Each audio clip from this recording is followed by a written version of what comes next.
A good evening, ladies and gentlemen. Do not attempt to adjust your TV or Facebook feeds. We will return it to you as soon as you are grooving. Welcome to the Sideline Junkies channel. Deeper still, the Mothership Connection, home of the extraterrestrial brothers, known as the Wrestlemaniacs, dealers in wrestling knowledge and uncut opinions, better known as the Bomb. Coming to you live from the mothership on top of the chocolate Milky Way. Oh, me? My name is KG, alias the long-haired sucker, and you know what my motto is. Make my funk the B-funk. I wants to get funked up. Let's go. And we have none other than the one, the only, Nubian Sumo, sitting in and with the FTW shirt on today. That's right. That's about how I'm feeling right now too. With the week, with what I got coming up. So yeah, I had to express myself thoroughly today. What's going on, man? Talk to me. What's happening? Well, we got a lot to get into. Let's just say that. The People's Choice Don Rodriguez is on special assignment tonight. We'll call it that. I can't make fun of him because he doing something real nice. So I'll give him that. I'll leave him alone. But yeah, we won't mess with him too much tonight. You know, he's got good reason not to be here tonight. So we'll let him slide tonight. Well, before we get into it, you know we got to do our thing. Number one, welcome to the mothership. Like I said, deeper still, the Mothership Connection. What you sipping on? What you smoking on tonight? Well, tonight, since it's just me and you tonight, KG, which doesn't really happen too often, I figure I'd do something a little different tonight. So I went into the wine cellar at the bottom of the lounge and I pulled out my Woodbridge by Robert Mondavi red blend that's been finished in a bourbon barrel. So we're going to be sipping on that tonight. And as far as my cigar selection, I'm going to let you help me out here tonight, KG, because I'm kind of perplexed. I went into my cigar humidor and I found a bag that I hadn't seen in a while. So I'm not sure as to which one I need to go to take care of tonight. So do I need to take care of the Paul Stulak Red Screaming Sun 2019, or the Paul Stulak Red Screaming Sun 1914? Whoo. I say go with the 1914. Same cigar, same tobacco, same make, same everything, same company, same distillery, everything.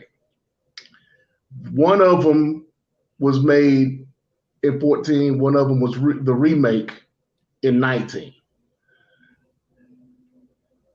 So you say go 14. Go 14. Yes, sir. Your wish is my command, sir. Now with that wine, I mean that looks like a full body red wine, and that's, you know, it sticks to the glass very well when you swirl it. Well, it was a recommendation to me. I have not ever had this. Someone recommended that I get this just because it was aged in a bourbon barrel. So I have not actually had this yet. It's been sitting for about 6 months over here in my liquor section. But let's go into it since you were asking. The legs are kind of thick. It is real thick on the glass. Not really any legs forming. They're starting to form now, but like you said, it's really thick on the glass as far as the legs are concerned. It is a red blend, but it has the smell of a Cabernet. I'm getting some vanilla. I'm getting some vanilla notes from it as far as the smell of it.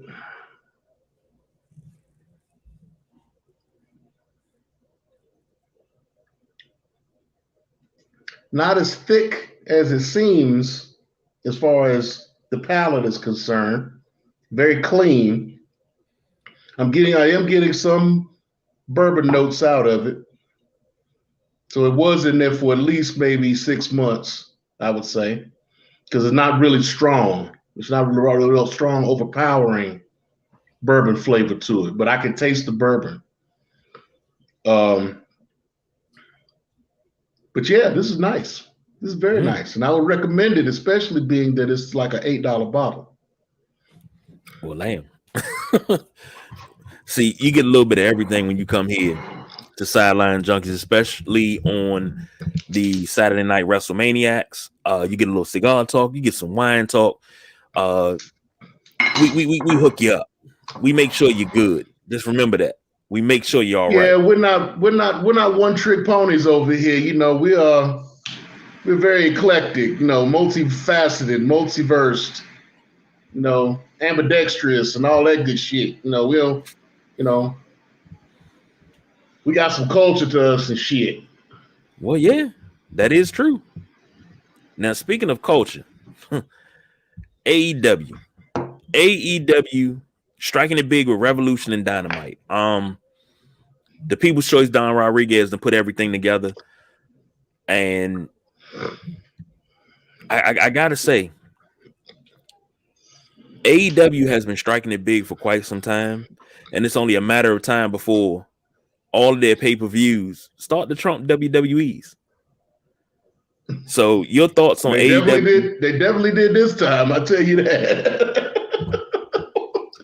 Your thoughts on AEW? Oh, and what I'm sipping on tonight is Gatorade G2. Got to watch my sugar intake, everybody. You know, we getting a little older, so I got to watch my sugar intake. But these are G2. Oh my God, these things are great. Tastes like liquid Jolly Ranchers. But and then see, I can't do what James did. I was going to say after my little dissertation and whatnot. I mean, you know, do you get a little? What is the bouquet of it? I mean, what is how does it feel on your palate? You know, it's great.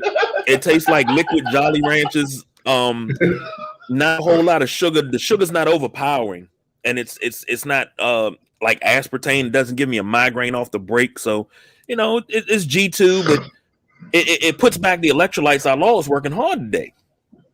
So yeah, but it doesn't have the legs of James's wine, but it's just as healthy though. So right. but let's see. AEW, the pay-per-view was very good. I mean, it was very well executed. I'm very happy that that everything went off the way it did. You know, the addition of Jeff Hardy now into the mix is going to be interesting to say the least. Are they going to bring back the Broken Hardys at some point? I mean, they look like they're going into the Team Extremes gimmick that they start out with. So we'll see what happens with that.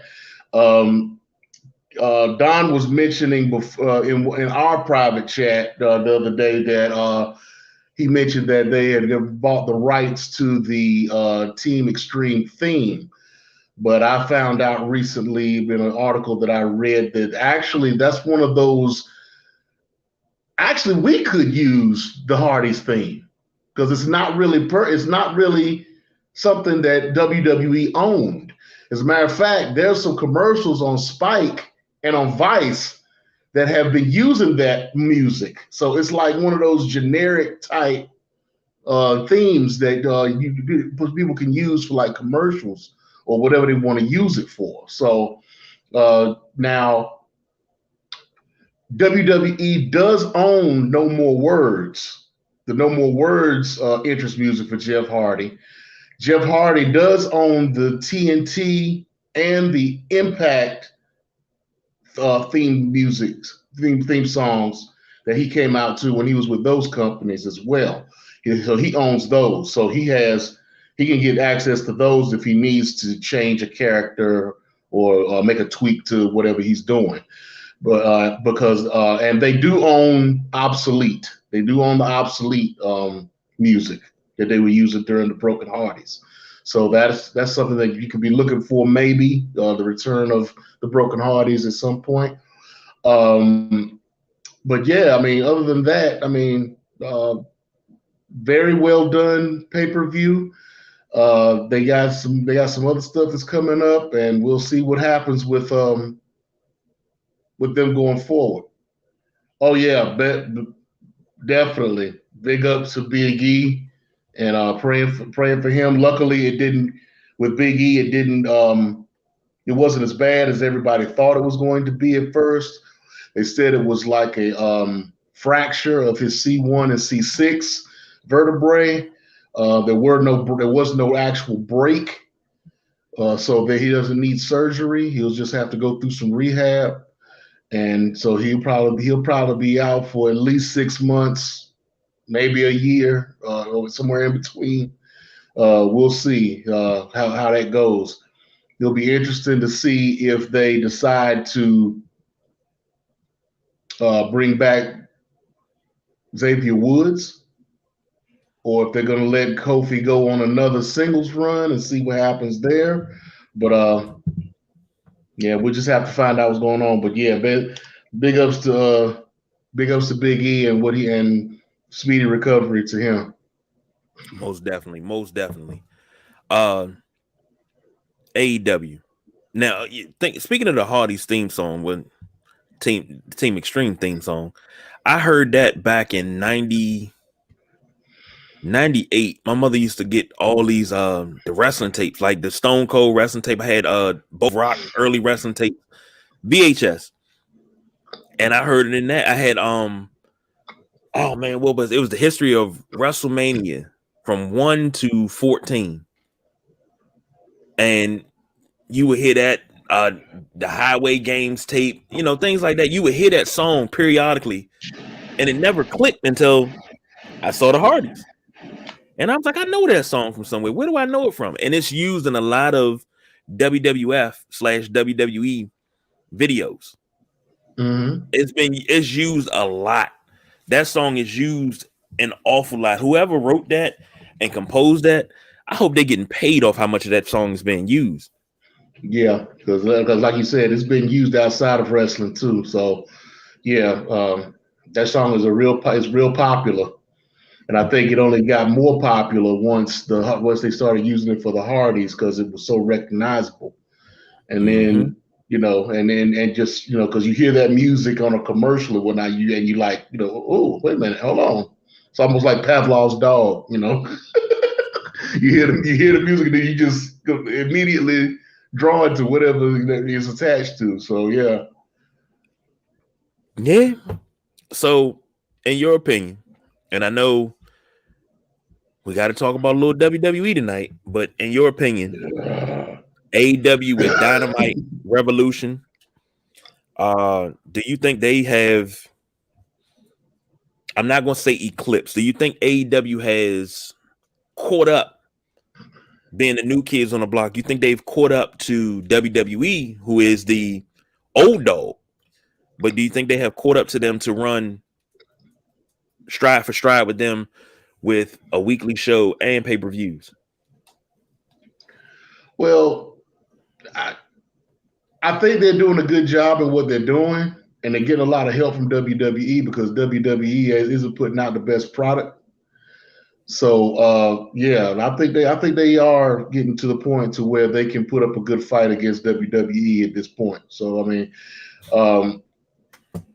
now are they going to be able to do it without bringing in a whole bunch of brand new WWE people every week? I don't know, but we'll have to see. I mean, with the acquisition of Ring of Honor, there's a lot that can happen with that, especially with them especially with them talking about they're going to make Ring of Honor their their NXT, so to speak. So maybe some of those younger talents that aren't getting they have that aren't getting a lot of airtime, or some of the guys and girls they brought in that aren't really getting a lot of play can get on Ring of Honor and see what happens with that. Um, Especially now that the story has come out that there's been somebody within the organization that's kind of hating on the Briscoes that's keeping them from being signed with AEW. So, which is funny to me. And I kind of have a feeling I know who it is, but I'm not going to speculate on air who I think it is. But it has something to do with some homophobic comments that Jay made on Twitter back in 2013 that's kind of holding them back from getting signed to AEW. But now that they have Ring of Honor, maybe they can kind of stick with the Ring of Honor, especially since they're their tag champions right now. So it'll be interesting to see what happens there. But I think that they to finish to put a cap on it. I think AEW is doing a real good job what they're doing right now. They just need to kind of keep doing what they're doing, and the WWE is eventually going to shoot themselves in the foot and let AEW just take over at some point. Maybe we may see another 83-week situation at some point. Well, what's going on, family? Raj Thompson. Hopefully we can have another roundtable with Perry, Raj, and everybody, because hopefully we can do that before the end of spring, maybe around WrestleMania time, like we normally do. Big time roundtable. Hey, look, I don't give a damn what I got to do. I don't give a damn if I got to take off for 6 weeks to get it done. That is always a learning experience, and we might need to carve out 2 hours time for that. So I'm just saying. Hey, I'm all about it. I'm all about it. You know that. So. And Perry says NXT was AEW's NXT. hey, that's true. That's what kept them out of NXT. Well, yeah. So. Well. AEW is doing something right. Let's just say that. Now, yes, WWE, they are. Yes, they are. WWE is trying to do something right too, because coming up on WrestleMania, only way this would be right is if you got the money right. You call back Jim Ross, so when he shows up, I can hear Stone Cold, Stone Cold, Stone Cold. That's the only way it's gonna be right. But Stone Cold to have one last can of whoop ass opened up on Kevin Owens at WrestleMania. I'm not sure how to feel about it. A little on the fence, because knowing the limitations that he has, do I really want to see him put himself in a predicament like that? But damn, I want to turn back the clock one time. Your thoughts? This is an act of desperation on the WWE's part. Stone Cold, Logan Paul, Pat McAfee, we'll go ahead and throw him in there. I mean, all of these filler matches that they have for their biggest show of the year, it makes no sense. I mean, you got Stone Cold cutting a 2-minute promo talking about, I don't care what you want to call it the KO show, a match, or ass whip, whatever you want to call it. All this is going to be is maybe 5 minutes by max. You're going to get a kick, you're going to get a Stone Cold stunner, and you're going to get a whole bunch of beer. And the main reason The main reason Stone Cold decided to do this, the man is coming out with a new beer on 316.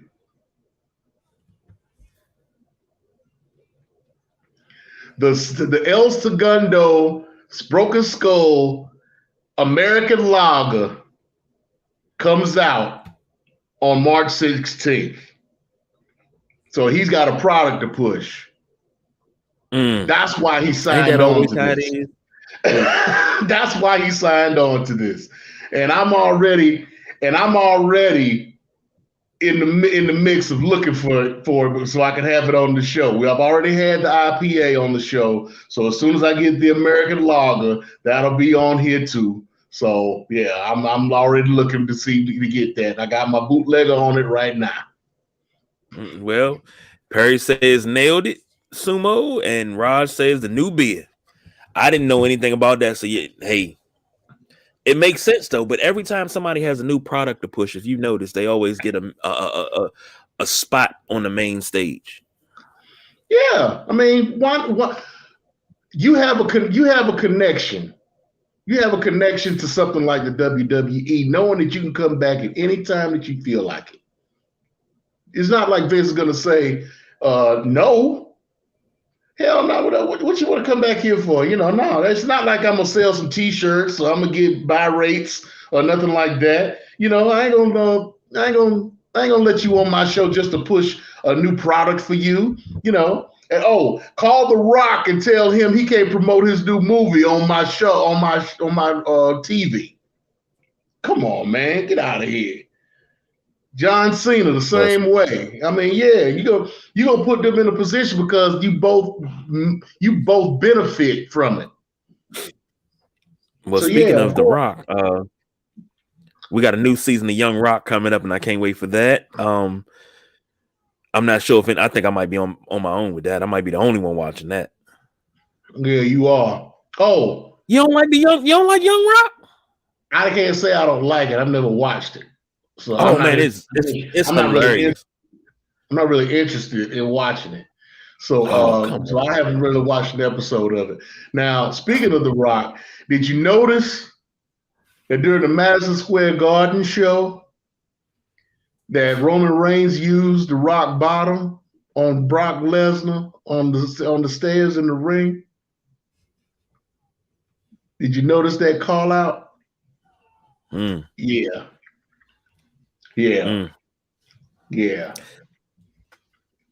I will say this: lot of posturing, but will it happen? I don't think WWE got the money, but I don't think they'll pony up the money to get them back for one match. Let's just say that. Yes, they will. They will do it. They'll pony up the money for it, and I'm gonna tell you why. Because they're desperate. Shit. They are desperate. I mean, I said it at the beginning of this segment. They are desperate. I mean, they've got at least 3 matches that we've talked about that I brought up earlier with non-wrestlers in it. On the granddaddy of them all. Right now, we can call Stone Cold a non-wrestler because he hasn't wrestled in an actual match in 19 years. I mean, he's been in the ring and he's thrown some stunners around and tossed up some beer or whatever, but he hasn't been in an actual match in 19 years. So you're telling me that in a bind, they won't pony up the money to bring The Rock, the biggest movie star to come out of the WWE ever. Yeah, one of the people who making the most money in Hollywood right now. They won't pony up the money to bring him on television, bring him on WWE TV to make some money off of him, and for him to promote whatever he wants to promote. I mean, this man's talking about running for president. And see, if you watch Young Rock, that's what he did. That's what he's doing. He's running for president. He's actually making movies, and he's kind of telling the story back. This is totally off subject, but I swear, you sit down and watch it. It's got a lot of good stuff in there. A lot of good stuff. Give it a chance. Well, maybe now since I finished The Legend of Vox Machina, then I may give it a shot. I may give it an episode or two. And Rod said it don't need to be 2 nights. They got work to do. I hate that WrestleMania is 2 nights because night 1 is always so good, and then night 2 is like, the fuck is this shit? Right. What was that? Was it last year? Was it last year when the Undertaker beat AJ Styles? That was night 1. And in night 2, you had that cinematic match with The Fiend that had everybody confused. Yeah. You can't cap off night 1 with a epic match with AJ Styles and the Undertaker. But you have to. Yeah, okay, that should have capped off. That should have capped off WrestleMania. Period. That should have been. But you have. That was their curtain jerker. That was what was going to bring you into night 2. If night 1 2 years ago. If night 1. Yeah, because it had to have been 2 years ago. Yeah, because he didn't wrestle all last year, Undertaker. So yeah, that is true. 2 years ago. Good God. Because think about it. If night 1 is garbage, if night 1 is mediocre at best, are you going to actually go to night 2, regardless of who's on it? Hell even no. Even if you start out saying, "Oh yeah, I got 2 nights of WrestleMania coming. It's about to be right. It's about to be live," and then night 1 is like some trash, and then they overload. So that's like making night 2 all title matches, and then you got night 1 is like a nightstick on a pole match. Pepper on a pole. with a cage match thrown in for no reason, and your night 1 has got to set up for your night 2. Your night 2 could be halfway garbage, but your night 1's got to be strong. You know what? Last year wasn't. Let me rephrase that. The last great WrestleMania that we had was 2019, where the ladies headlined the main event. Talking about Ronda, Charlotte, and Becky. Yes, I was on the edge of my seat that whole entire pay-per-view. I did not get up and leave. And that was 2019. 2020, okay, we were in the age of COVID and everything, so everything was just kind of really all over the place. But 2020. Night 1 was great. We were excited going into night 2. Night 2 was garbage. Last year we come in, I can't even really remember anything memorable from night 1 on night 2. I think I fell asleep on night 1. And I watched the rest of it on replay. Like it's 2 nights. This is supposed to be the granddaddy of them all. This is the grandest spectacle. This is the greatest stage to be on. And this year's supposed to be stupendous. No. In 2019 period, no, they didn't have 2 nights. That was all 1 night, and that was awesome. The way the ladies closed out the show. But the ladies, if you remember, at that time, I think 2019 was the same year. Didn't we have We had Evolution in 2019. We had the women's revolution coming through. The women carried a lot of shows during COVID, especially after main eventing WrestleMania. That rest of the year, they carried a lot of Raw and a lot of SmackDown. A lot of people were tuning in because the ladies were taking over. Yep. Going into 2020, the ladies were carrying a lot of that load. The ladies in NXT were carrying a lot of that load. Then all of a sudden, Vince starts putting his grubby little paws in the NXT, and then he starts messing up a lot of stuff. A lot of guys getting names changed. We'll get into that later. characters change. It's just a lot of stuff that Vince messed up that was set in the works that would have set WWE up to crush the competition for years to come. You know, you had Velveteen Dream, and of course I was excited to watch him. He from DC, but you had a lot of young talent, and then you never did anything with them. That's where you messed up. But then you go to 2 nights of WrestleMania, and I mean, come on now, WrestleMania is your biggest pay-per-view of the year, and you fumbled the bag 2 years in a row. I'm not gonna give you a chance to fumble it the 3rd year. I'll watch it on replay. Stone Cold or not, I might watch Stone Cold live just to see. I mean, I'll probably give Night One a shot just to see. You know, I definitely want to watch Roman and Brock because I just want to see how this is gonna go. I can pretty much have a feeling how it's going to end up. There's 2 ways this could go, and if it goes one way, I think it's gonna be some drama. It's gonna be some bullshit. But we'll see how it goes. I mean, I don't know. WWE has really pissed me off lately, and you know. Wait. Hold on. Wait. I ain't even gonna play the intro. I'm just gonna go ahead and change the ticker. Because I mean, this is a great segue. Because James has beef. He got beef in the freezer. Man. He got beef on the table. I got Wendy's and Arby's beef right now. I'm just like, so I'm sitting in front of my television, minding my own business, right? And I decide I'm gonna turn on SmackDown last night.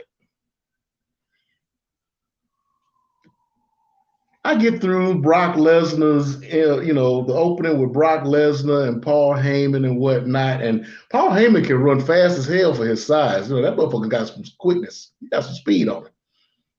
I'm impressed.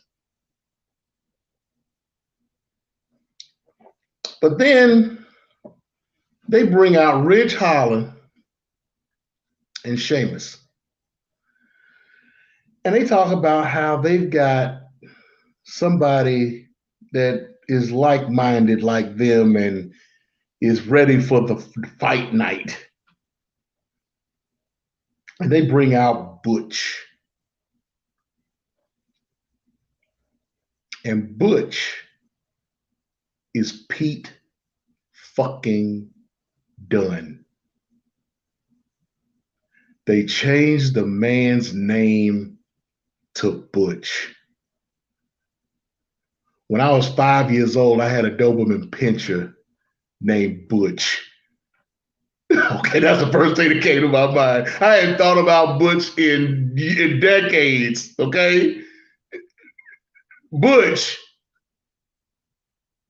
He got the schoolboy hat on looking like a Peaky Blinder and shit with the damn wife beater and the suspenders and shit. You know, gave him a little scruff and whatnot, you know. I'm like,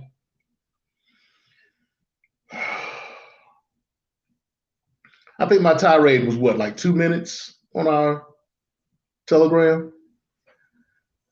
It was like maybe 2 minutes, like 1.5, 2 minutes. 2 minutes. Yeah. Well, I believe it was because I was livid. I mean, okay.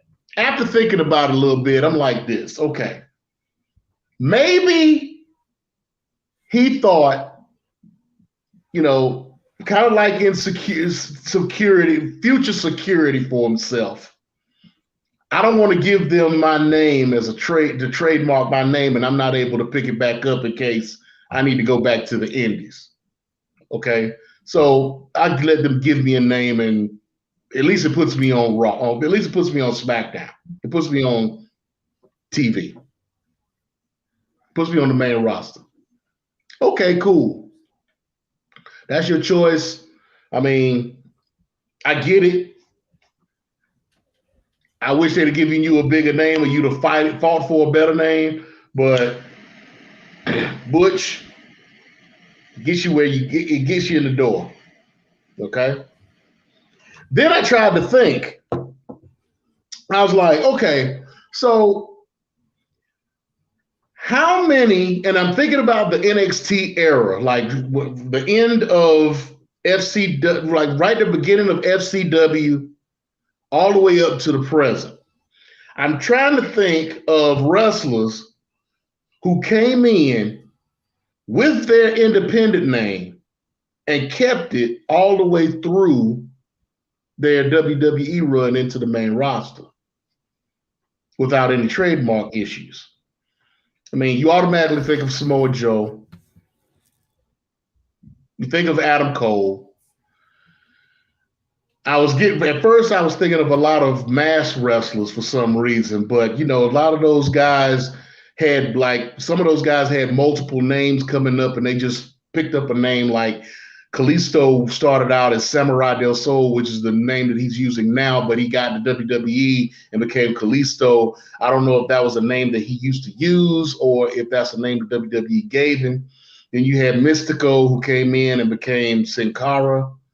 And of course, they had to trademark the Sin Cara because Mystico wound up leaving, and it became one of the brothers, Primo, or one of the cousins of Carlito. Carlito, one of Carlito's cousins and whatnot, became one of the Colognes became Sin Cara. So I'm like, I get it. So, but it's just upsetting to me. I mean, they did it to Volta, and that was upsetting.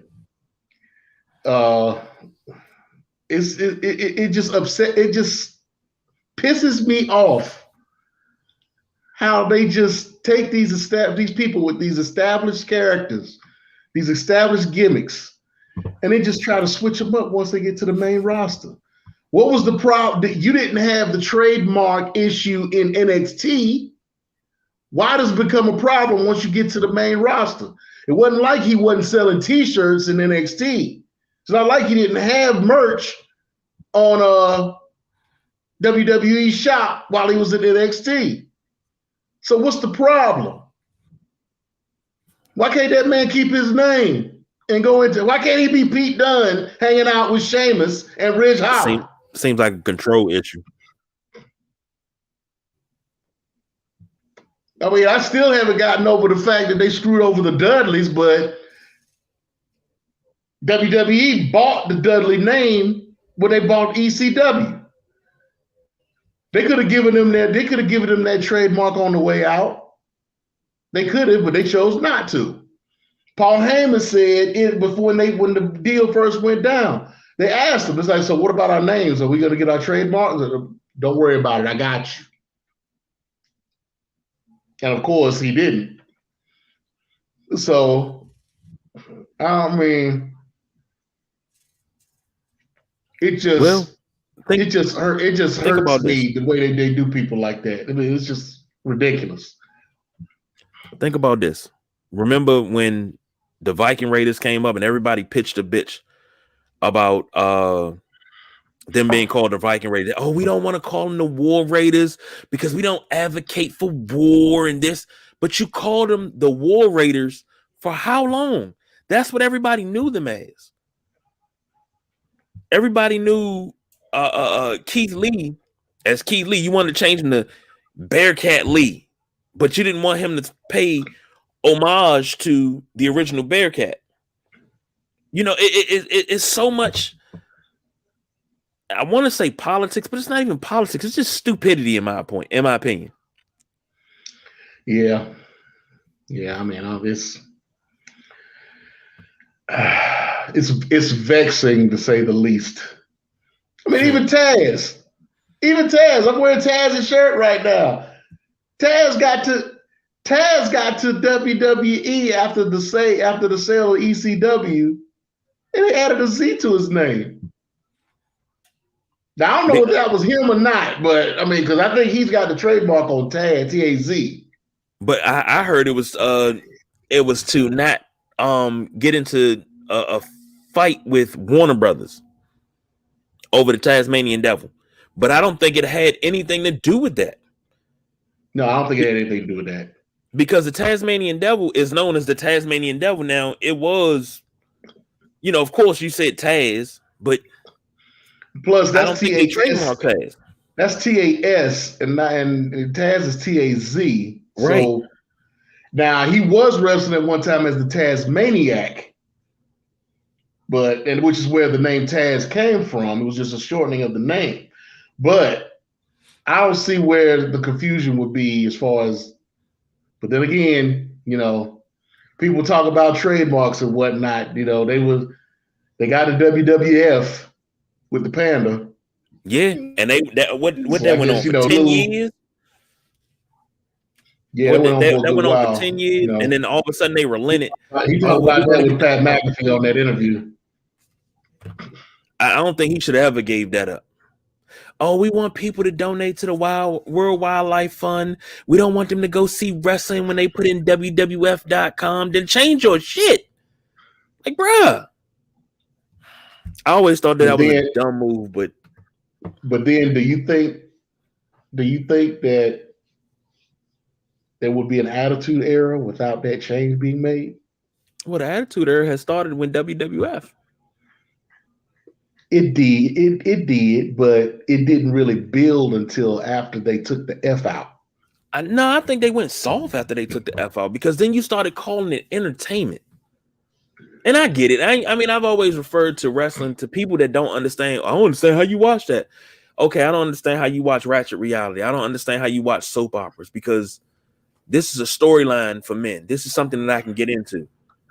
I don't know the outcome, but it's something I can get into because I'm seeing athletes perform. But once it became entertainment industry, that's when you got the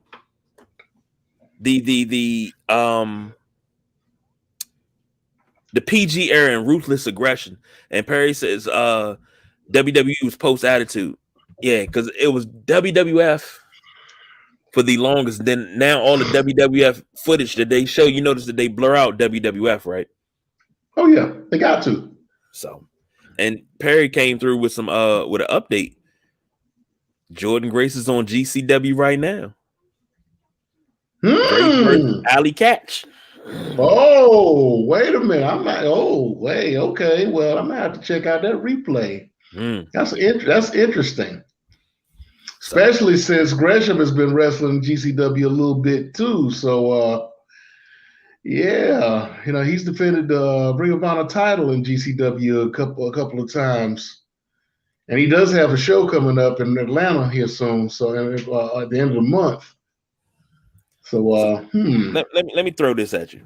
Now I asked this question. I asked a question about Jordan Grace weeks ago when Impact and AEW did their crossover. Why didn't she show up on Impact TV?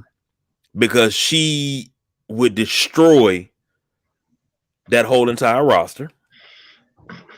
Why didn't she show up and get her time to shine on AEW? And then my question for you tonight is, how long will it take before Gresham makes it to AEW TV? Now the AEW owns Ring of Honor. You're gonna see everything come to a head in that Supercard of Honor show in April, because right now he's defending that title all over the place, especially in Terminus, which is his organization, and you got Josh Woods, who's still the television champion, who I saw defended that belt for the first time outside of after post sale. A couple of weeks ago. I didn't get to see the match, but I heard that he was in a title match. Briscoes all over the place with their belts. A lot of things are going to come to a head come this pay-per-view, and they've already got 3 matches set up for that pay-per-view already. One being Gresham versus Bandito to unify those 2 belts to get to see who's the actual Ring of Honor World Champion. So you're going to see, I'm sure you're going to see a lot of people that are going to show up on that show. Now, How are they going to do it? Are they going to do it on? Are they going to do it strictly on Fight TV? Are they going to start a Ring of Honor show on YouTube or whatever? Are they still going to do the Honor Club where they do they do their video on demand and their pay per views on there? We don't know yet. But as far as Ring of Honor television, he may show up right before the pay per view. He may show up on AEW television just to promote the pay per view. I can dig that. And this may be a way to open the door for Deonna Purrazzo as well, because she still has the Ring of Honor Women's Championship, even though she's about to defend it in a three-way with Giselle Shaw and Lady Frost. I don't see either one of them coming out of this match as a champion. So and she's defending both the Reina de Reinas and the Ring of Honor Women's Championship in this match. So now at first they were going to bill it as whoever gets the pin gets whatever title they look for. So I think it was going to be Lady Frost going after the Reina de Reinas Championship and Giselle Shaw going after the Ring of Honor Women's Championship. But I see more so Deonna coming out of that, because Deonna's the truth. I put Deonna Purrazzo against any woman in wrestling right now. Okay, you say wrestling right now, because I was about to say, hold on, you say history. I got Moolah beating her. I smack the shit out you right now. Moolah's dead right now, first of all. And even if she was alive, her dead. No, not Deonna Purrazzo. Deonna Purrazzo would snap her arm off with that Fujiwara armbar, and that'd be it. Nah, if that's the case, I'd love to see her roll with Mae Young, because I don't give a damn. Mae Young could have been 200 years old. She taught me age ain't nothing but a number, and she could take a bump. In her 80s, she was taking a bump. Nah, for real, you want to see her match up with somebody? Her and Serena Deeb.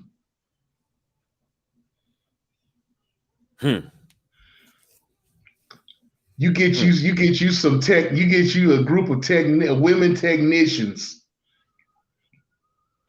and let them run roughshod over AEW, Ring of Honor, and Impact.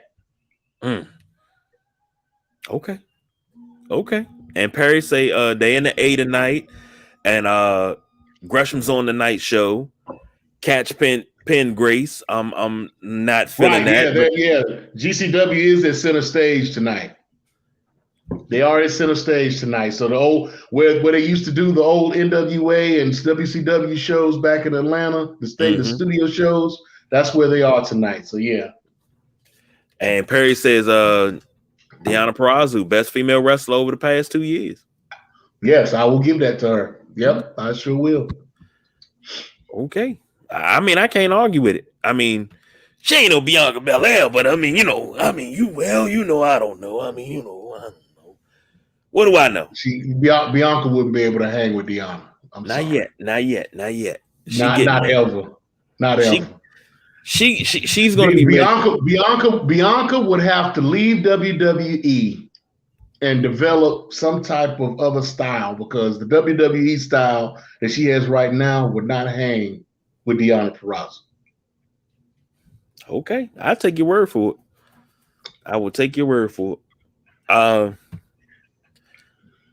Oh man, before we get out of here, we got to do this one. WWE Evil docuseries. Now, what I heard is that this is a documentary on the biggest heels in WWE history. Now, I got, if I'm not mistaken, I think I got most of the crew here. I think I see, I know Raj is here. Of course, the Nubian Sumo. Perry's here. Greatest heel of all time. Nope. I'm gonna make it challenging. The top 3 heels of all time in WWF/E history.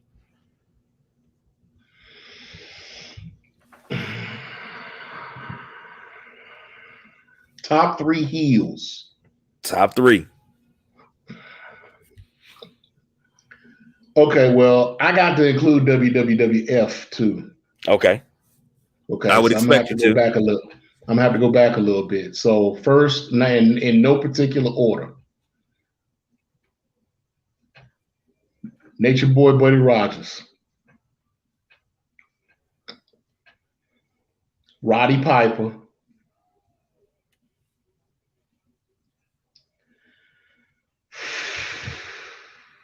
this last one.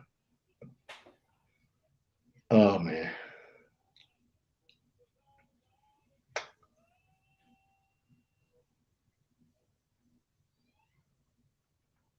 I don't know. I'm stuck on this third one because Mm. there's so many to choose from. Who was somebody that I just didn't like because and I love heels. I love heels. I've been I've been a fan of heels since I started watching wrestling. I mean, no, I'm a Flair fan. Flair was the first guy I kind of latched on to.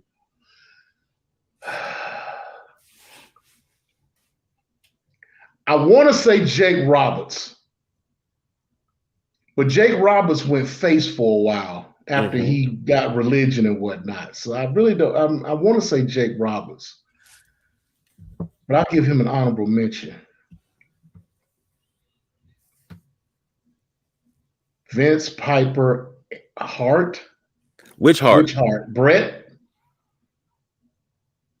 Hey, I like No, Owen as a heel. I wouldn't make Owen was a good heel. Owen was a great heel because you didn't expect it, but the way he played it up as the little brother and tired of living in your damn shadow. I am not a nugget. Oh my god, man, I loved it. I mean, I love The Rock as a heel. He was corny as a heel to me Oh come because on, man. he Which was just he was just he was too over the top for me. Wow, Raj came with it, didn't he? Orndorff, Crippler, and Valentine.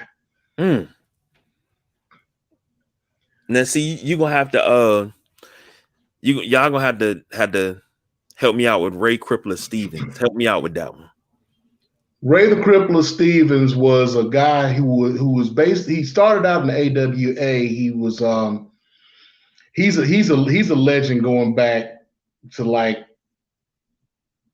40s, 50s. I mean, you gotta go back to like the like Minnesota wrestling, like AWA to like the Bruiser and Vern Gagne and back in those days, man. Ray Crippler Stevens was that dude.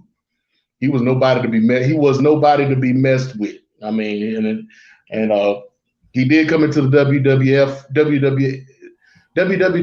into the WWF for a while, and he was good. He was very good, and he was a very notable heel. Mm.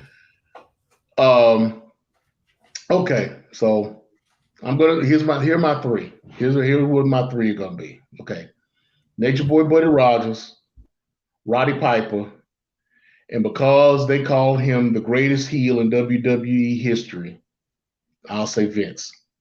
I'll agree with Perry on Vince. Only reason why they call him the greatest heel because he owns the company. I call him that too. But you know what? I can't even say that because Yeah, he was a heel on a different level. yeah. He was the owner, but there was a difference between Vince McMahon and Mr. McMahon. Yes. There was a total difference. Yeah, Brett's US anti-USA run was legendary, but making him like top 3 heel in history, top 10, but not top 3. I don't think, not in my opinion. But you said something about the Mr. McMahon character and Ray and Pat Patterson, the truth.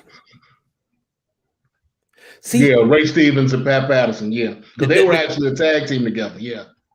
see, that's where when I always say y'all got a lot over me, I don't remember Pat Patterson as a wrestler. I mean, I've read about Pat Patterson, first ever Intercontinental champ, and he won it as in a match that never happened. And I didn't learn that Right. until I was in my 30s that match never really happened. I believed that all my whole entire life to find out it never happened because it's in the book, so it happened. But I Right. never knew him. I never knew Pat Patterson as a wrestler. I knew him as one of the Stooges, of course, during the Attitude Era. But Oh, also, you know I you knew can't go him. by those. You know you can't go by those books, right? What, the Wrestling Almanacs? Yeah, you can't go by those. Why can't you? My cousin gets It's a Wrestling revision. Almanac every year. They're revisionist history. Seriously. I want you to go. I want you to go back, and I want you to find. And it's just for me. I don't even know if this is the case. And I'm sorry to go off on this tangent with y'all, but I just want to see if this is the case. Go back and look at the main event of WrestleMania 20 and see if they have Chris Benoit in that match. Understand. Because in if you go back to WWE, if you go into WWE.com and you look that matchup, it was Shawn Michaels versus Triple H versus Billy Gunn. That's how it's listed. Or at least the last time I looked, that's how it was listed. Wow. They took Chris Benoit out of the match altogether.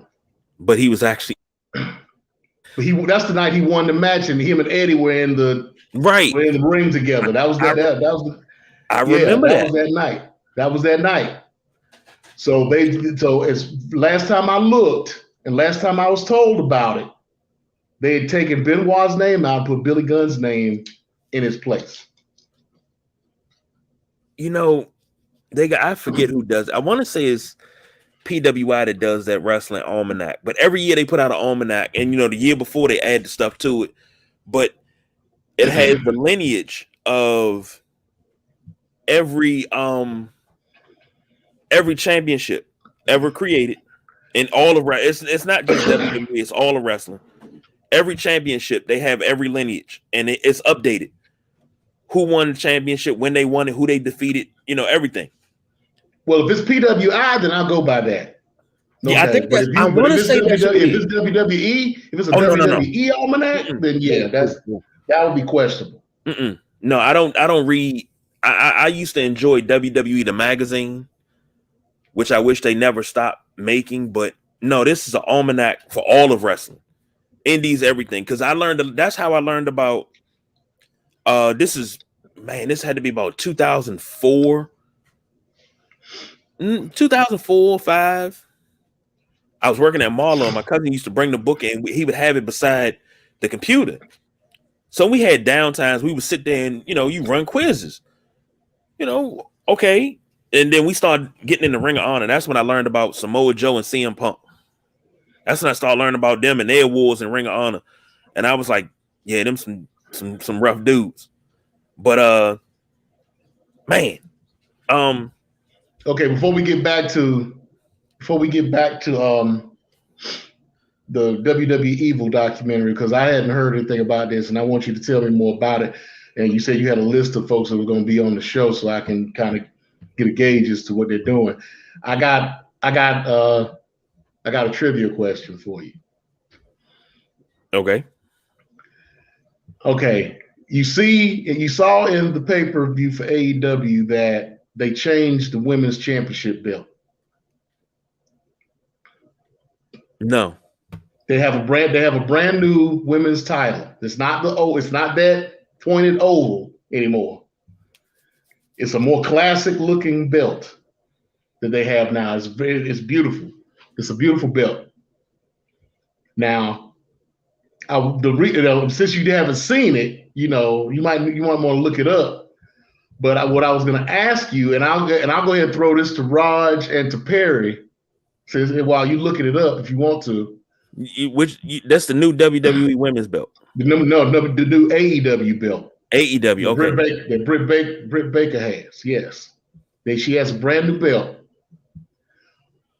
Where did they get that design from? That design is based on an old school belt. And the maker, and I'm on the Twitter feed with the guy who made that belt. I want to know if y'all can tell me where the design for that belt came from. You talking about the egg-shaped belt? No, the egg-shaped belt is done. The egg-shaped belt is done. So that's not the belt I'm looking at. It's a more squared off. It's a squared off belt now with it's a 5-plate belt. It's a bigger belt, and it has like gold circles at each on each corner. Come on, give me a picture of that. Okay, I got the video. I want to see the picture of it. Of course, they won't give me a damn picture. Oh, there are plenty of pictures on Google of that belt. So the egg-shaped joint is done. It's that. Why does that look familiar? Why do I know that? Perry said it looks like a Mid-South belt. God, why do I know that belt? That's a New Japan belt? No, it's not New Japan. It's from an American company. It's from one of the territories. Smoky Mountain? No. Okay, you got me. Because I know where I know it from. When you say it, I'm gonna be like, God damn it, I knew that. Perry is on point. This belt is based on the Mid-South North American Heavyweight Championship, a title that's mainly synonymous right now for most people that know that belt it's being held by Magnum TA. Magnum TA held that belt for a while and is known for, and there are a lot of pictures of him holding that belt. So yeah, that belt, and it was a bigger belt because it was a men's belt, but they brought it down, a little bit. It's still bigger than the original, and it's bigger than the one that Brick just got rid of, which was a little bigger than Riho's belt. But yeah, it was this. As soon as I saw it, I was like, "Oh shit!" Now they're talking when it comes to championship belts. Yeah, because this is what I'm talking about. Yeah, so yeah, that was a nice surprise for me as well because I'm into belt designs, and that one was a good throwback for me. I enjoyed seeing that. I like it. I actually like that. I like that. I don't know if I would purchase that for the daughter, but I got to get my own first. And you notice no nameplate. I guess nameplate would be a little more. They're doing it. It looks like a lot of companies are doing away with the nameplates, which is good. I like the fact that they're doing that. So it had its time. I mean, the only reason they put that nameplate on Flair's is because that was supposed to be his belt when they first started that. Yeah, and they just kept it going, and it became a thing. So now, to jump back a little bit, so I don't skip over these comments. Perry said they mute Benoit's WCW footage is a different entity than Chris Benoit the person. Chris Benoit the person allegedly did those things, which I really don't believe that he did. I really don't, and I have. It's never sat well with me at all. That whole thing, it's never sat well with me because it seemed like it's too many holes in it. But they kind of trying to erase him from history. You can't even find his theme song anywhere. So, that's something that WWE does. And the Almanac, Perry confirmed it, is done by PWI. And Perry says, that's what I said when Brett debuted the AEW men's title. And Gresham versus Blake Christian. I believe that's going on now. I'm sure before we get off air, that'll be over. Come on, Gresham. You got to go ahead and win that.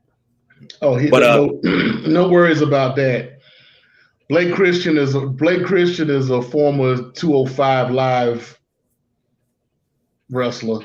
Okay. I mean, he's doing pretty well in the indie. He's an indie sweetheart right now, and he's going around and doing his thing. But to win the Ring of Honor World Championship, nah, that's not gonna happen. Squash match. That's just another. It won't be a squash match, but it'll be a good 10, 15 minute technical match. Because Blake is a high flyer, but he has some technical skills too. So it should be a good match for about a good 10, 15, maybe 20. Well, let me throw this at you. And we were talking about WWE Evil docuseries. Right. We were talking about Vince McMahon. That's what we started at. Vince McMahon during the Attitude Era and that whole Mr. McMahon thing. I got to remember who the hell I'm talking to.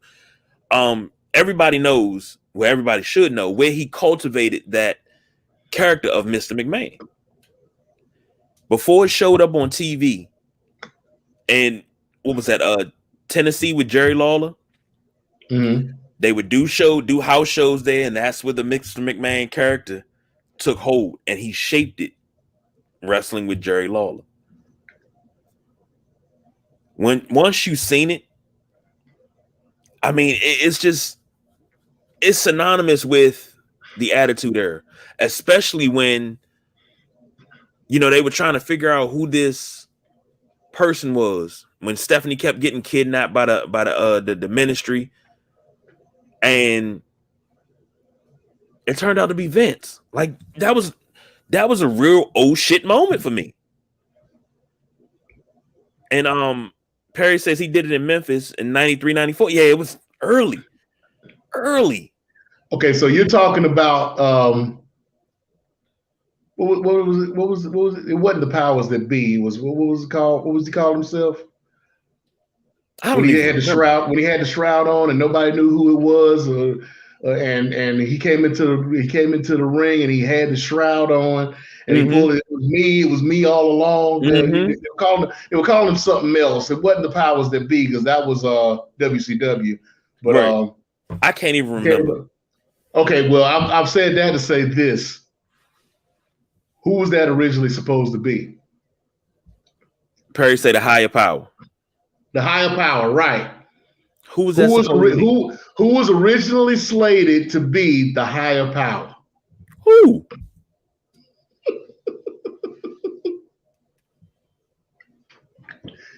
You don't know? No, I don't. You got me sitting on the edge of my seat, man. Come on. Christopher Daniels. Get the fuck out of here. Christopher Daniels was slated to sign with WWE, and he was going to be the higher power.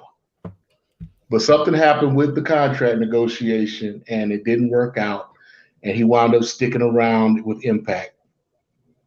Wow. Did not know that.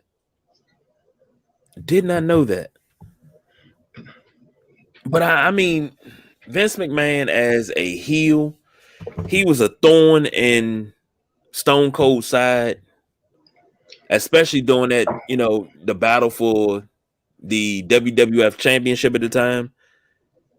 And he was a great foe. He was a secondary foe to Stone Cold because, of course, Stone Cold, The Rock, but The Rock had Triple H. After the curtain call and they bumped Triple H down, I think the curtain call and Triple H taking the brunt of the punishment was one of the best things that ever happened because we got a intercontinental battle between Stone Cold, The Rock, Triple H. And that battle went to the next level when they start battling for the championship belt. And then you throw McMahon in there and he's the thorn in everybody's side. But when you talk about heels, Triple H is a heel. Has to be thrown in there. The cerebral assassin, I mean, the game. I'm sorry, before it was even a cerebral assassin, the game. How he won his first championship. Breaking JR's arm on Monday Night Raw to wrestle Mankind and beat him the night after he won the championship. He has to be maybe not top 3, but top 5. Definitely. I put him as a 4. And I put him at 4. I guess you could say the Undertaker would be a great heel, but he's been over for 30 some odd years. I never seen him as a heel. Like this dude, when he would leave and come back, the pop that he would get, you don't have no no pop like that for a heel. Bro, say he was corny and banging the boss's daughter. Yeah, you got to do what you do to get to the top. Yeah, I mean, I enjoyed Triple H. I did. The championship belt, big gold that I have back there does have his nameplate on it. So I mean, I did buy it for that purpose. Um, as far as I mean, I appreciated him as a heel. Now, as far as Undertaker is concerned, he had his heel. He was kind of in and out when it came to being a heel and a face, but he was more one of those like anti-heels or anti-heroes, like Stone Cold. I mean, he could just fit with Mm-hmm. anybody. He could wrestle against a face or a heel because he was just in between. He wasn't one or the other. So with the Undertaker, that's why I didn't name the Undertaker because he was one of the guys that was going through my head. I didn't want to mention Undertaker or Triple H because that would be more of a softball than anything. I was trying to kind of go into like generational, because I'm just waiting for MJ. I'm just waiting for MJF to get over there so he can be the greatest heel of all time. Mm-hmm. Period. But I know as soon as MJF 2024, when his contract is up in AEW and he decides to go over to WWF, they will not let him be who he is. They will not let him go. They're No. going to try to control him in some way, and I'm going to be so disappointed. I just want him to stay in the end. I just want him to stay out of WWE and just do his thing for the rest of his career because I know he'll be able to make plenty of money outside of WWE. If he does go to WWE, let it be like in his last 10 years and he retires with all the money that he needs to get through the rest of his life. But then even then, he's talking about not even wrestling into his like mid-30s. He already talked about wanting to go into Hollywood and be a Hollywood star and whatnot. The man ain't even 30 yet. Well, guess what? He goes to WWE. He can do that. Yeah, he can. He can. I mean, like I was saying before, he goes and follows the Dwayne Johnson blueprint and gets into Hollywood. I mean, that would be the only reason you would go to WWE. Agreed. He's not going to WWE for character development. He's not necessarily going to WWE for money. He's going to get into Hollywood. And Yeah. so But Perry says Trips was close to winning the King of the Ring in '96. He got punished, gave it to Austin, changed everything. In my right. opinion, it Well, changed that's right. everything for the good. Because just the product that we got and him being bumped down and then having to ascend back up and the birth of DX. And it's like, okay, we just got one of the biggest factions. And I understand DX is a response to NWO. I get that. But the thing is, everybody didn't join DX. Everybody joined NWO at some point. I'm just saying. But I got to throw Triple H in there. But Vince McMahon as a heel, throwing in my goddamn side because it was plenty of weeks he didn't had me slamming shit down because he didn't screw somebody over that I needed to win. So, but this docu-series, WWE Evil, exposes new details from the characters who define a generation of WWE, including each villain's history, their key rivalries, and career-defining moment. You said you had a list of people they were going to be talking about. Yeah. the birth of Stone Cold would have never happened. Exactly. We would have never got Austin 316. So the curtain call, one of the biggest events in the history of wrestling. The punishment that was handed down for Triple H, it worked so well because it worked well. I think it was one of the greatest things that ever happened. Just saying. Yeah, it was the catalyst for a lot of stuff that went on around that time. So yeah, yeah. And the thing, if you think about it, what was that? That was 96. So I guess we say 97 was the start of the Attitude. When actually they counted as 96 being the start of the Attitude Era. So 96 to 2002, 2001, around that time. So 5 years of the Attitude Era. And then we went into the Ruthless Aggression Era in about 2002. It seems like the Attitude Era was way longer than that. It seems like the Ruthless Aggression Era was longer. But well, they kind of melded into each other until that speech that Vince made in the ring and brought up the Ruthless Aggression thing. So yeah, they were kind of melded together until that line of demarcation came when he actually said the words.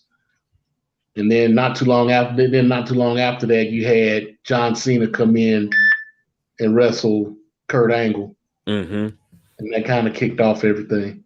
Yeah, I wasn't a fan of the Ruthless Aggression era. I wasn't really a fan. I damn sure wasn't a fan of the PG era. So I don't know what you call this era that we're in now. I guess this is the era of stupidity for WWE. But now please do not shoot the messenger. I am just one man doing what I can.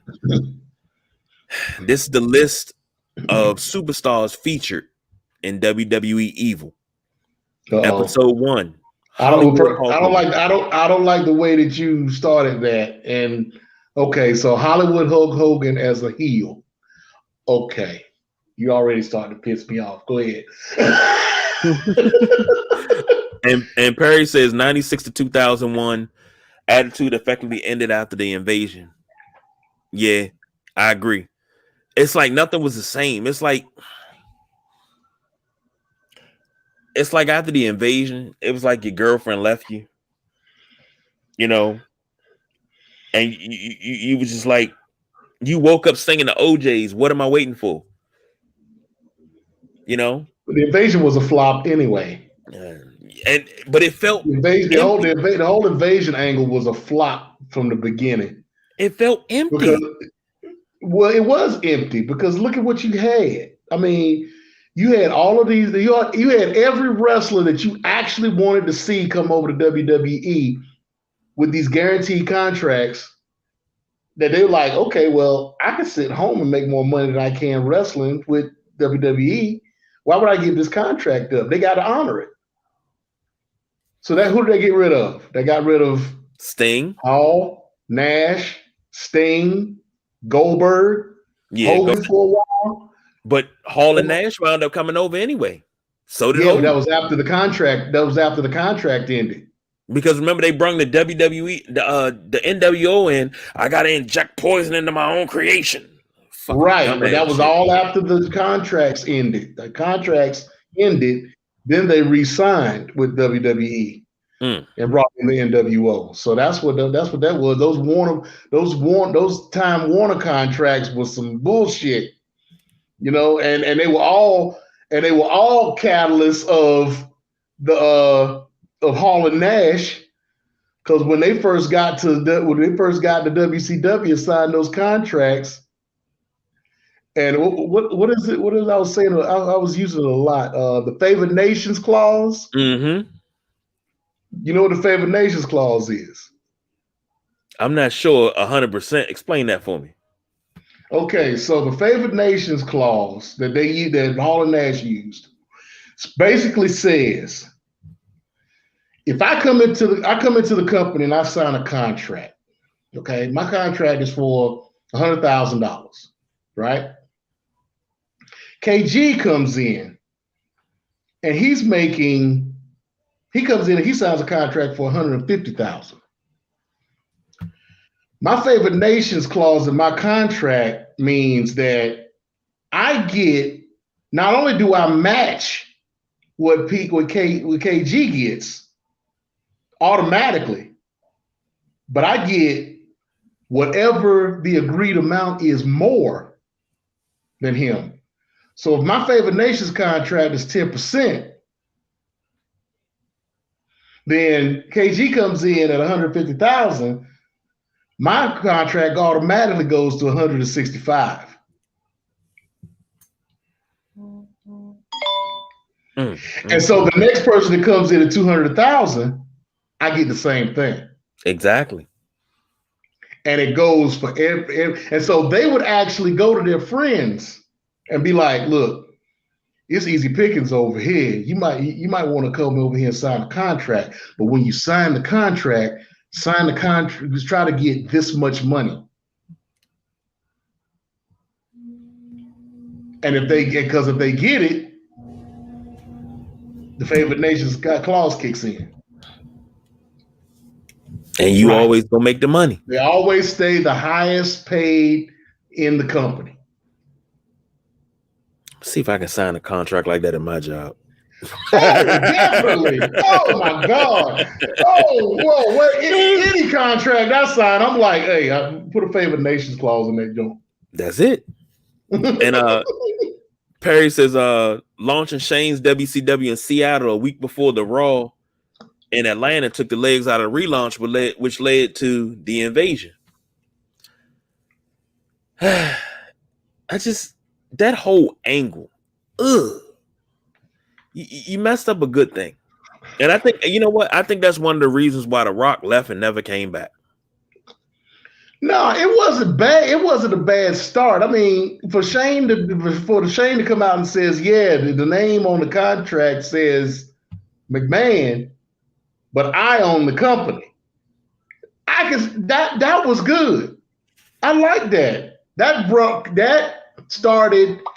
Look, the one thing that happened once WCW got bought was the fact that they had WWE had no competition. That was bad for them. So they had to build their own competition from within. And I'm recatching a lot of this shit because I actually went through and I rewatched all of the Ruthless Aggression series not too long ago. So I got refreshed on a lot of this stuff, right? So you had to build up your own competition because they were doing their best with competition, with the WCW. ECW tried, but really couldn't get anything. It couldn't get any legs up under them. So that's when you had Stephanie. Well, I got ECW, and I'm gonna get together with my brother, and we're gonna take over. We'll try to take over WWE together. So, I mean, like I said, if they had the specific pieces that couldn't get in at the time, if they had those pieces, it would have been something entirely different. You'd have had Sting versus Undertaker. Mm-hmm. You'd have had NWO versus DX. Mm-hmm. You'd have had Goldberg versus Stone Cold. So it was contracts. It was those contracts that kind of messed up everything. So what did they do? They had to go with what they had. They had to go with a whole bunch of guys who they were building up in WCW that really didn't have a name. The Mark Jendraks, the Sean Stasiaks, yeah, exactly. You had all the luchadors that came through, and you had all these guys who really didn't have any name appeal in WWE. They didn't know who these people were. Nope. But those that watched WCW knew who they were. But WWE didn't know who they were, so it was kind of rough to have these people and try to make them into something and make them watch worthy. And Perry says WCW didn't run Seattle. That's why the crowd crapped on it. I can believe that. I can believe that. It's just Yeah. I didn't like that angle. I didn't like the whole invasion thing in the first place. But I just don't want y'all to kill me when I read this list because Okay, so you started with Hollywood Hulk Hogan. So go Hollywood ahead. Hulk Hogan. It can only go downhill from here. That's episode 1. And this is the synopsis of the episode. Hulk Hogan, and I'll read the synopsis of the episodes too. Hulk Hogan goes Hollywood, betraying his fans and beliefs to become the personification of evil. No, he was actually imitating superstar Billy Graham. He's always imitated superstar Billy Graham. Yeah, I believe he's admitted that. Yeah. So, episode 2, The Miz. From reality star to superstar, Mike Mizanin took fame to new heights with his villainous alter ego, The Miz. Episode 3, Sasha Banks. There's a villain inside of all of us. Sasha Banks unleashes hers to become the boss. It's only 8 episodes, and God, it shouldn't be that many. But episode 4, Brothers of Destruction. Brothers and sworn enemies, The Undertaker and Kane align to become the ultimate evil duo in WWE. Probably could have been one of the greatest tag teams of all time, too. Could have. Episode 5, Randy Orton. Randy Orton's evil evolution into the legend killer unleashes true demons lurking within. Okay, episode 4 and 5 I'll watch. Episode 6, Stephanie McMahon. Stephanie steps out of her father's shadow to forge a legacy of power and corruption in WWE. I can see it. Do I agree with it? Not 100%, but I can see it. Episode 7, as mentioned before, Ric Flair. Witness how the dirtiest player in the game, Ric Flair, became one of WWE's greatest villains. And finally, episode 8, Roman Reigns, from hated good guy to beloved bad guy. Roman Reigns finds new life by embracing his dark side. Anyway, Perry got something to say. I'd rather focus on what Perry got to say than that. Perry says, picture launching the ATL with the ECW invasion happening then. And we're talking about the invasion angle back in 2001. Then the plan to give WCW would have worked. Instead, we got the invasion, and then less than a year later, the brand split later without the WCW name. Well, yeah, I didn't like the brand split anyway. I say that all the time on this show. The brand split had to happen. But if the invasion had worked, there would never be a brand split. But see, that's why I always say on this show is that I'm so used to every show being a continuation of the previous show. So you start the week off Monday Night Raw. When Raw goes off the air, you still got action going on. When SmackDown started on Thursday, you recap Raw and then you jump right back into the action. Somebody's getting their ass whipped backstage. Then that goes off the air and you like, fuck. Then you go to Shotgun Saturday Night. Shotgun Saturday Night, they recap everything that happened on Raw and SmackDown. And Saturday night, you get a little bit of action. You get in the Sunday Night Heat.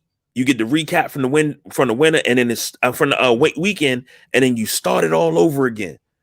But everything was connected. Everybody touched everything. You didn't miss anything because you knew if you missed one episode, you missed everything. You were lost. I didn't miss recording a SmackDown because I was home on Monday nights. I wasn't home on Thursday. I was home on Monday. I didn't miss recording that. Now it's just like you can watch SmackDown now and know everything that's going on SmackDown, know nothing that's going on Raw because they never jump back and show you what happened on Monday night. On Monday night, they never show you what happened on Friday. They don't even show you anymore what happened on 205 Live, which is no longer there. They don't show you that anymore. They don't. It's like there's no continuity is the problem. And Well, if they did that it on brand, purpose. I don't like it. Never They did have. that on purpose. They had to. They had no choice but to do that. When the invasion angle didn't work, the invasion angle originally was supposed to be the WCW getting their own brand. So that was what was supposed to happen. It wasn't necessarily going to be WCW SmackDown, I don't think, but I mean that's what it ended up. I mean, but WCW was supposed to get their own show as competition within. So that would have kind of taken care of that. It'd been two separate brands going up against each other. But the invasion angle didn't work. So they had because again, you got no competition, so you got nothing to go up against. You had to create your own competition, which is why they came up with the brand split. So they had to do something to I mean one contiguous show, yeah, that's what people are used to. That's the old school way of doing things. But that was back when they had other shows or other companies to go up against. They had no other they had no other outlet, no other option at that time. So they had to do what they needed to do to create competition Mm. within each other, from within. So that's why they created SmackDown and again did the brand split. So I mean, it was what did they say? Necessity is the mother of invention. Agreed. So it was something that had to be done. Well, we got an update from GCW. Gresham and Blake tearing it down. See now, I might have to start watching this stuff now, man. I'm feel like I'm missing out. Look, Barry. I mean, I'd heard about GCW and I hadn't really watched it. I'd heard a lot about it, and then Perry started talking about it, and then I watched the show, and I was like, okay, this is the new ECW, pretty much. I mean, they've got the technical wrestling, they've got the luchadors, they've got the death matches, they've got all this stuff. I mean, they've got everything. They got pretty much everything you want in a wrestling show. They've even got a lot of the surprises, like they come in and they're good surprises because nobody. I mean, not that GCW isn't significant, but they don't have all of those moles and whatnot who go around and say, "Oh, guess who was backstage?" or "Guess who's talking about showing up at GCW next week?" or something like that. So they don't have that. Mm-hmm. So when they get somebody coming in as a surprise, they are a surprise. So GCW has found their niche, and they are pretty much. Now that Ring of Honor has gone to the wayside for right now, they are number 3, in my opinion. Well, I need to watch more of it because the way Perry talks about it, it got me wanting to watch more because the excitement and him watching it and keeping us updated. That's always beautiful. Now I'm like, yeah, okay. Now I gotta start sitting down watching this my damn self because this seems like it's pretty goddamn good. So, as far as WWE Evil,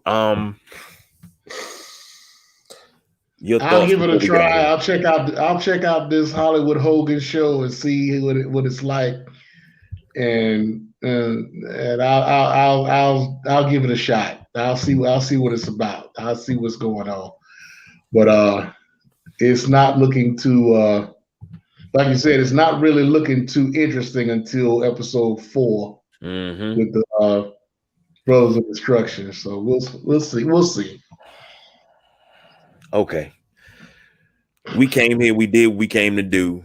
It's time for the mothership to take off because we had to put her back in the garage and gas her up and then sneak the keys back on the key hook in the house because Don Rodriguez wasn't here. He was on special assignment.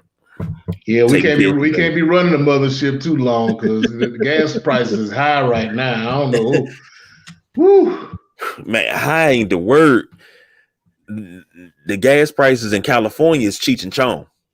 Man, They talking about 7, but you know, California gas is different. For those that don't know, they have to have a special kind of gas in California. My dad told me this. He was like, man, we get our gas and then they have to refine it again because of all the pollution. He was like, they have to, that's why our gas is so expensive because of what they got to go through. So they was already paying $4. Now they up to $7. So they yeah. really getting it, you know? Oh yeah. So hey, to those people with electric cars and Teslas and everything, y'all ahead of the curve, man. Y'all ahead No of the doubt. curve. No doubt. So, what's this? Come on, deathmatch time. Perry say deathmatch time. Yeah, hey, they have at least one. They have at least one death match a show. So Nothing wrong with that. but yeah, those death matches are pretty good. I mean, way worse than anything that ECW ever did. Because I Oh mean, shit. these guys get it in. I don't know. And then I'm trying. And Perry can probably tell you better than I can. There was one guy recently that did. Okay, Gage and Tremont versus Mance Warner. Okay, so Nick Gage, who you all know, who wrestled Chris Jericho in that match in AEW, and Matt Tremont, who was his tag team partner. They call themselves Club Hate. Are going up against Mance Warner, who you might remember from MLW, and Matthew Justice, who called themselves the Second City Crew. And they're in a death match for the GCW World Heavyweight Championships. Gage and Tremont took those belts from the Briscoes about 3-4 weeks ago. So that is a tag title match. So that should be pretty good. And that's the main event, the Hate Club. Yeah, and I say Club Hate, but it's the Hate Club. Yeah, but yeah, Nick Gage, the Nick Gage that you saw on AEW was watered down. Really? I'll put it that way. Yeah, he was watered. He was very much watered down. The Nick Gage in GCW is a whole nother animal. That's like comparing Stunning Steve Austin in WCW to Stone Cold. Agreed. Okay. Okay. All right. You ain't got to say no more. I got you. Perry say Nick Gage shouldn't be alive right now. And he shouldn't. And he shouldn't. And anybody who saw the Nick Gage Dark Side of the Ring will know why. The man almost died in a match against Tremont. He almost died in a match. They had to bring a helicopter. They were wrestling somewhere outside in a death match. He got cut so bad they had to bring in a helicopter to transport him to the nearest hospital, which was, I think they said driving was like an hour away. Damn. He almost died in a match, in a death match. Literally. He almost died. They said that he had bled out half of the blood in his body before the helicopter even got there. Damn it. Shit. Okay. Well, I guess that is watered down then. Shit. Yes. I mean, this man was bloody from the longest hair on his head to the bottom of his feet. I mean, he was nothing but blood. And if you want to go back and watch that Dark Side of the Ring, they got sections of that match in that Dark Side of the Ring episode. So you can go back and watch that and see. But this man is crazy. This man's crazy. I give it to And him. this man, and Perry can attest to this. Up until about a month ago, this man was never under any contract whatsoever. He just signed a lifetime contract with GCW about a month ago. His first ever contract. Wow. And GCW doesn't have contracted wrestlers. Mm. And Perry said he was tame on AEW too. Yeah. Shit. He was way watered down. They was like, look, we know that the pizza cut is your gimmick. You can use it. We'll give you a couple of light tubes, maybe. You can use those, but yeah, you need to back it up. Where you usually on 10, we need you about maybe 3. Shit. We need you about a high 2, right at 3. We maybe a little trickle of blood, but not as much as you used to. But that's also network TV. So you gotta pull that back. Matter of fact, me and the boss BJ were having a conversation about that. We were actually talking about the new show Bel Air. And a lot of people don't like it because it's not funny and it's not true to the original, but it's not on network TV, it's on a streaming service, it's on Peacock. And this show is not meant to be funny. It's dark, it's edgy. It's not. Right. There's a whole new reimagination of the show. Right. I haven't watched it at all. I want to try to get into it. I got to get to the mindset of watching it. But from what I've heard about the show, Carlton needs to be shot for shit and killed for stinking. I've been binge watching it. I'm on episode 6 out of 7. So I'll be watching 2 episodes once we get off this. Because tomorrow I got winning time, so I got shows. I don't watch much TV. I watch more YouTube videos than anything of old TV shows. But Bel Air is where it's at, and Perry said it. Bel Air is genius. It's not for everybody. I mean, I think Straight to Tape did a segment on their show about Bel Air recently. So yeah, they kind of broke it down a little bit for folks, but I like I said, I got to get in the mindset. Usually I don't get into stuff that's like real popular. I have to let it go for a little bit and let the kind of newness go rub off on it, so I can kind of get into it and get my own opinion and stuff. But I'll eventually start watching it, and I will say what's up with it. This is how I can tie it all back into wrestling. They wanted Nick Gage to tone it down. Now, if AEW was on a streaming service, let's say AEW was on something like HBO Max. You can watch AEW live on HBO Max like you can watch stuff live on Peacock. He wouldn't have had to tone down a damn thing because it's a difference between network TV and streaming. You can get away with a lot more with a streaming service, especially a cable streaming service, where you can do things that you can't do on network TV.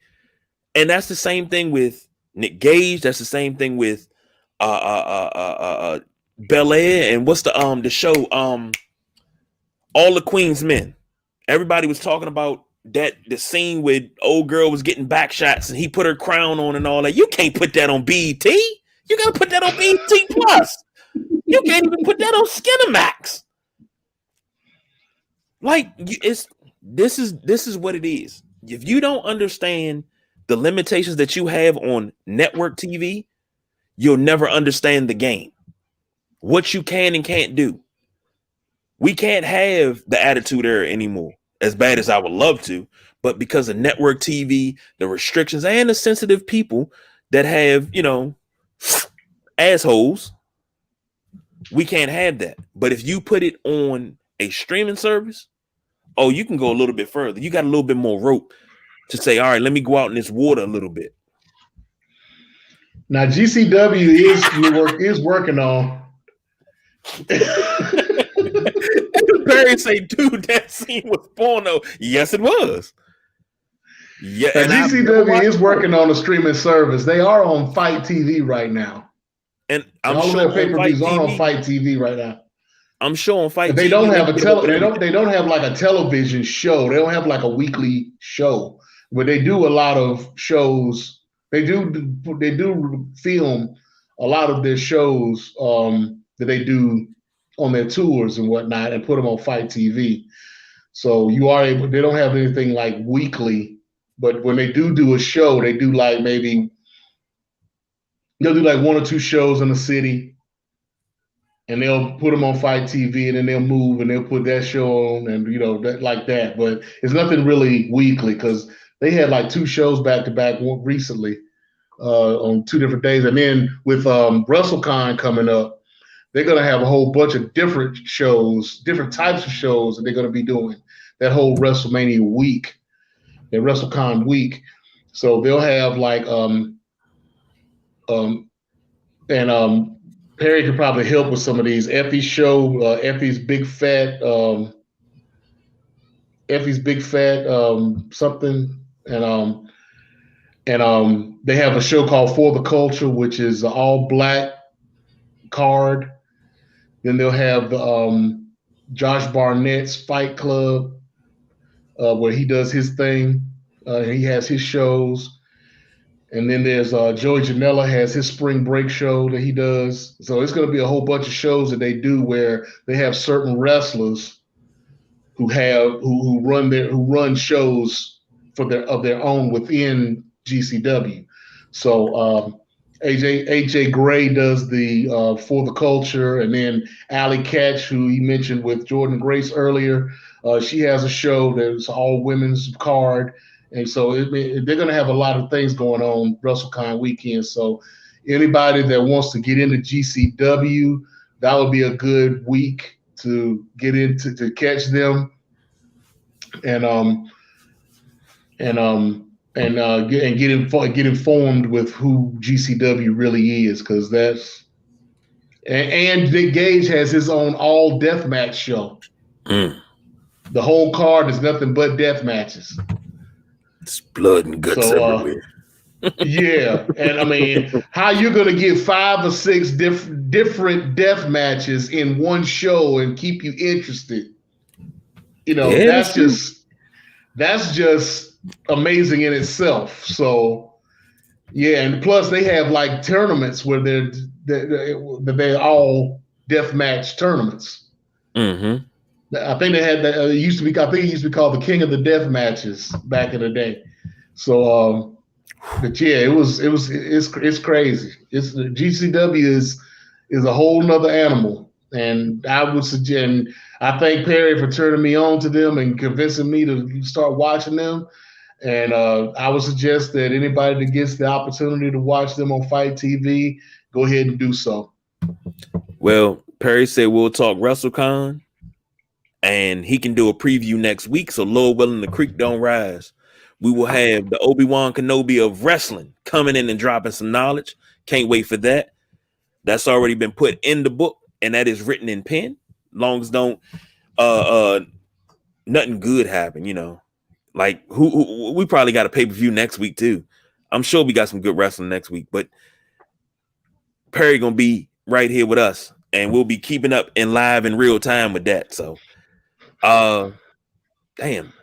Anything else we got before we go? Because we're gonna get in trouble tonight. We already in trouble. I just want to let you know that. I mean, if you're already in trouble, you might as well just keep going. The mothership on E already. I don't know if we built up the damn budget for the gas for the mothership. We already hitting on that. We already on the red light. Man, look, I got experience though. My wife hates when I do that. Like I'll be driving and the lighter, the joint, boom, boom. She say, "What's that? Nothing." Then she look over. Why we ain't got no gas? We gonna no, baby. This thing say 58 miles to E. I can make it to here from here to Baltimore and back on E. She don't like that, but so especially since somebody decided they wanted us to do a 30-minute show. That's why I say we're gonna get in trouble. we gonna get in Talking about some trouble. shotguns. I don't know where he getting this shotgun Saturday night stuff from. I mean, What? And that was actually the thing. But hey, you know what happens. You get to talking wrestling, you get to talking different points and everything, and then just everybody just getting together. Man, we can't do that in 30 minutes. I'm sorry. no, Tonight wasn't the night for 30 minutes. Exactly. But I'm gonna tell you this. As usual, I walk away from this show a little bit more knowledgeable in things that I didn't know, especially in the wrestling world. I did not know that the whole point of the invasion angle was to give WCW their own brand with WCW wrestlers wrestle. I didn't know that. I just thought it was a stupid angle. It's just I always walk away from here with knowledge, and I appreciate that. I appreciate Raj, you, Newbie, and Sumo Perry, even the People's Choice Don Rodriguez when he here. I mean, I really do appreciate that, because that knowledge right there is always great, because I can pass that on. And Perry says, can't have a death match without a prosthetic leg beatdown. A prosthetic leg beatdown. Jesus. Well, ain't nothing I can say about that. But one thing I do have to say is diversify your bonds. Konnichiwa, bitches.